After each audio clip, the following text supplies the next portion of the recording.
اللهم صل على سيدنا ومولانا محمد افضل صلواتك بعدد معلوماتك وبارک وسلم وصل علیہ. بسم اللہ الرحمن الرحیم. عزیز طلباء کرام، مختارات من ادب العرب سے بحمد اللہ تعالی آج ہمارا 72واں سبق ہے، اور جیسے کہ پچھلے سبق سے یہ نیا مضمون شروع ہوا ہے جس کا عنوان ہے فی سبیل السعادت والیقین. تو آج اس کا دوسرا حصہ آپ کے خدمت میں پیش کیا جا رہا ہے. تو بڑھتے ہیں اپنے سبق کی طرف. جی، تو قبل میں ہم نے پڑھا تھا کہ امام غزالی رحمہ اللہ نے فرمایا تھا کہ اللہ رب العزت کی جانب پیش قدمی صرف اسی صورت میں ہو سکتی ہے کہ جب انسان مال و دولت، مرتبہ، جاہ و جلال وغیرہ سے اعراض کرتے ہوئے اپنی مشغولیات اور دیگر تعلقات کو چھوڑے. پھر اس سلسلے میں انہوں نے اپنی حالت کا تذکرہ کیا کہ جب میں نے اپنے احوال کا اندازہ کیا، اس کو جانچا، تو میرے پہ یہ بات واضح ہوئی کہ میں بھی تعلقات میں گرا ہوا تھا. اور جب اعمال کو جانچا تو اعمال میں فقط تدریس تھی، تعلیم و تعلم، تو اس کے بارے میں بھی میری نیت خالص نہیں تھی. تو یہ چیز ایسی تھی کہ جو مجھے ایک ایسے دریا کے کنارے پر خود کڑا محسوس کروا رہی تھی کہ جو کنارہ گرنے والا ہو. تو میری حالت اس شخص کی سی تھی. تو لہٰذا اس کے بارے میں نے سوچا اور عزم کیا کہ میں بغداد سے نکلوں اور اپنے احوال اور اپنے اعمال کی اصلاح کی فکر کروں. کیونکہ اگر اب تک اس چیز کے لیے تیاری، آخرت کے لیے اب تک تیار نہ ہوا تو پھر کب ہوگا. تو اسی کے بارے میں اب بات آگے بڑھاتے ہوئے فرماتے ہیں وَإِن لَمْ تَقْطَعِ الْآنَ هَذِهِ الْعَلَائِقَ فَمَتَى تَقْطَعُ، یعنی اگر اب بھی تم یہ تعلقات تم نے نہ توڑے تو پھر کب توڑو گے. فَبَعْدَ ذَلِكَ تَنْبَعُ الدَّاعِيَ وَيَنْجَزِمُ الْعَزْمَ عَلَى الْهَرَبِ وَالْفَرَارِ ثُمَّ يَعُودُ الشَّيْطَانُ. پھر اس کے بعد ایک داعیہ پیدا ہوتا ہے بھاگنے اور دنیا سے راہ فرار کا، وہ عزم ٹوٹ جاتا ہے. پھر شیطان واپس آتا ہے اور کہتا ہے وَيَقُولُ هَذِهِ حَالَةٌ عَارِضَةٌ وَإِيَّاكَ أَن تُطَاوِعَهَا فَإِنَّهَا سَرِيعَةُ الزَّوَالِ. شیطان یہ کہتا ہے کہ یہ تو ایک عارضی حالت ہے، تم ضرور بتکلف اس کی اطاعت سے بچو کیونکہ یہ جلدی ختم ہونے والی ہے. وَإِنْ أَذْعَنْتَ لَهَا وَتَرَكْتَ هَذَا الْجَاهَ الْعَرِيزَ وَالشَّأْنَ الْمَنْظُومَ الْخَالِيَ عَنِ التَّقْدِيرِ وَالْتَنْغِيسِ، اگر تم نے اس کی فرمان برداری کی اور یہ لمبا چوڑا مرتبہ قدورت سے خالی، آراستہ، شان خصومت کے جھگڑوں سے بالکل صاف، والامر المسلم الصافیہ عن منازعات الخصوم، اور خصومت کے جھگڑوں سے بالکل صاف فرمان برداری والا یہ کام چھوڑ دیا. ربما التفتت الیہ نفسک ولا یتیسر لک المعاودۃ، تو شاید تمہارا دل اس کی طرف التفات کرے اور پھر تمہارے لیے لوٹنا آسان نہ ہو. فلم ازل اتردد بین تجاذب شہوات الدنیا و دواعی الآخرت قریبا من 6 اشہر، میں دنیا کی خواہشات کے کھینچنے اور آخرت کے دواعی کے مابین تقریباً 6 مہینے تک مسلسل تردد میں رہا. یہاں پر یہ 4 الفاظ ہیں جی، تو اس کی تحقیق کی طرف چلتے ہیں. پہلا اس میں سے ینجزم، جزم،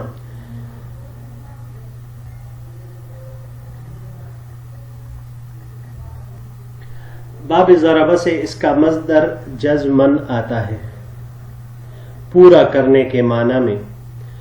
اور اس کو اگر ہم باب انفعال سے لے لیں، جیسے یہاں پر یہ استعمال ہوا ہے، تو اس کا مصدر انجزامن آئے گا، ٹوٹ جانے کے معنی میں.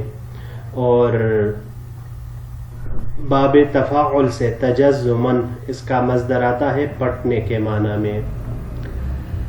دوسرا لفظ اذعنت، زعنا، باب سمع سے زعنن، یہ اقرار کرنے اور مطیع ہونے کے معنی میں آتا ہے، تابع ہونے کے معنی میں آتا ہے.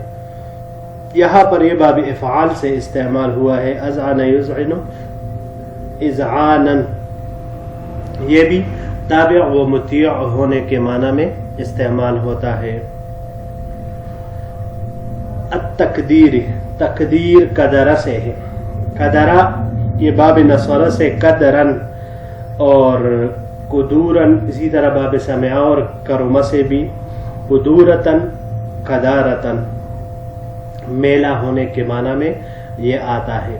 یہاں پر یہ باب تفعیل سے استعمال ہوا ہے، قدر یقدر تقدیرن، مقدر کرنا، گدلا کرنا، اس معنی میں یہ آتا ہے. اور جب یہ باب انفعال سے استعمال ہو اور اس کے صلہ میں علا آئے تو کسی پر ٹوٹ پڑنے کے معنی میں یہ استعمال ہوتا ہے. اگلا لفظ ہے التنغیس، نغسہ، باب فتحہ سے نغصن، یہ پانی کے حصے کو روکنے کے معنی میں یہ آتا ہے. اور اگر اس کو ہم باب تفعیل سے لے لیں تنغیسن، تو تنعیسن کہتے ہیں زندگی مقدر کر دینے کے معنی میں. مقدر مطلب بدمزہ. اور اس کے علاوہ باب تفاعل سے بھی یہ استعمال ہو سکتا ہے. تو باب تفاعل سے جب اس کو ہم لیں گے تنعسن، تو اس کا مزہ بھی بدمزہ، اس کا معنی بھی بدمزہ ہونے کا آئے گا. جی تو بڑھتے ہیں اپنے اگلے سلائیڈ کی طرف. اولها رجب سنت 88 و 400، جس کا پہلا مہینہ رجب 488 ہجری تھا. وفی هذا الشہر جاوز الامر حد الاختیار الى الاضطرار، اس مہینے میں یہ امر اختیار کی حد سے اضطرار کی حد تک چلا گیا. اذ اقفل اللہ علی لسانی حتی اعتقل عن التدریس،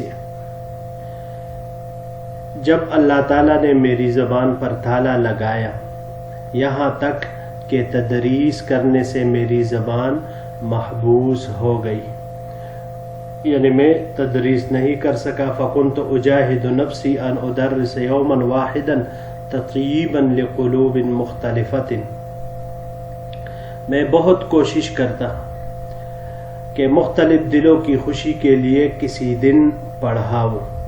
وکان لا ينطق لسانی بکلمت واحدت ولا استطيعها البتہ، لیکن میری زبان ایک بھی کلمہ ادا نہ کرتی اور نہ ہی بالکل میں اس کی استطاعت رکھتا. ثم اورثت هذه العقلة في اللسان حزنا في القلب بطلت معه قوة الهضم ومراءة الطعام والشراب، پھر زبان کی اس بندش نے دل میں ایک ملال اور حزن کو پیدا کر دیا کہ اس کے ساتھ ساتھ ہاضمے اور کھانے پینے کو خوشگوار پانے کی قوت، یعنی جسے ہم حس لذت کہتے ہیں، وہ بھی بالکل ہی دم توڑ گئی. جس چیز کے ذریعے سے انسان کو کھانے پینے کی خوشگوار یا بدبودار یا بد ذائقہ ہونے کا پتہ چلتا ہے، تو امام غزالی رحمہ اللہ فرماتے ہیں کہ میری وہ حس بھی ختم ہو گئی. اچھا جی، یہاں پر یہ دو لفظ ہے، اعتقلہ،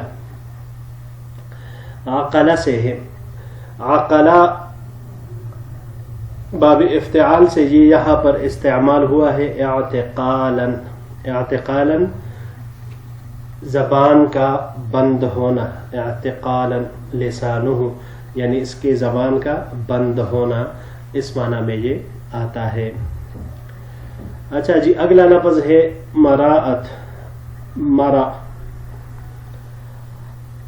باب کرما سے اس کا مصدر یہاں پر ہی باب کرما سے ہی استعمال ہوا ہے. مراعتن مصدر اس کا آتا ہے خوشگوار ہونے کے معنی میں، اور اس کو اگر ہم باب کرما سے ہی مروعتن استعمال کریں تو پھر مروت والا ہونا اس معنی میں یہ آئے گا.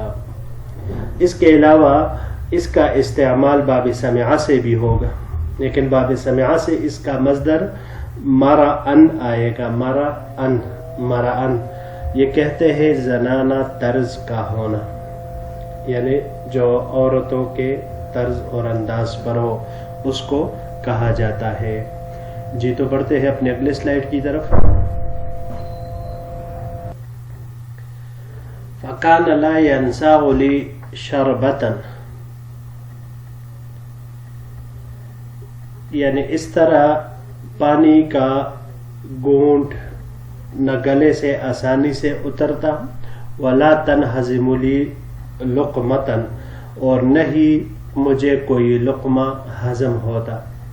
وَتَعَدَّى إِلَى ضُعْفِ الْقُوَى، اور یہ تمام چیزیں کمزوری بدن کا ایک ایسا سبب بنا، حتی قطع الاطباء طمعهم عن العلاج، یہاں تک کہ اطباء نے یعنی ڈاکٹر اور حکیم حضرات نے علاج کرنے کی امید ہی ختم کر دی. علاج کرنے کی جو امید تھی وہ بھی انہوں نے کاٹ ڈالی. وقالوا، اور انہوں نے کہا هذا امر نزل بالقلب، کہ یہ تو کوئی ایسا معاملہ ہے کہ جو دل پر وارد ہوا ہے، یعنی اس کا تعلق دل سے ہے. وَمِنْهُ صَرَا إِلَى الْمِزَاجِ، اور وہی سے یہ طبعیت میں رچ بس گیا ہے، یعنی دل کی جانب سے پھر یہ پورے طبیعت کے ساتھ اس کا وہ امتزاج آیا ہے. فَلَا سَبِيلَ إِلَيْهِ بِالْعِلَاجِ، لہذا اس کا کوئی علاج نہیں ہے الا بِأَن يَتَرَوَّحَ السِّرُّ عَنِ الْهَمِّ الْمُلِمِّ، سوائے اس کے کہ وہ پوشیدہ چیز غم اور تکلیف سے راحت پالے، یعنی دل کے اندر جس بات کو جو بات دل کو ڈس رہی ہے یا جس بات کا غم یہ دل لے چکا ہے اپنے اوپر، تو جب تک اس غم اور تکلیف سے راحت نہیں ملے گی تب تک آپ کی اس بیماری کا کوئی بھی علاج وہ نہیں ہے ہمارے پاس. تو اس طرح ڈاکٹر اطباء حضرات، اس وقت چونکہ اطباء ہی تھے، ڈاکٹر موجودہ اصطلاح کے اعتبار سے ہم کہہ رہے ہیں، تو امام غزالی رحمہ اللہ کو بھی اطباء نے، حکیم حضرات نے کہا کہ بھائی آپ کا علاج نہیں ہو سکتا، اور انہوں نے نا امیدی کا اظہار کر دیا کہ ہمارے بس کی بات یہ نہیں ہے. جی عزیز طلباء کرام، یہی تک ہمارا آج کا سبق تھا. انشاءاللہ العزیز اگر زندگی رہی تو پھر اگلے درس کے ساتھ پھر آپ کی خدمت میں حاضر ہوں گے. السلام علیکم ورحمۃ اللہ وبرکاتہ.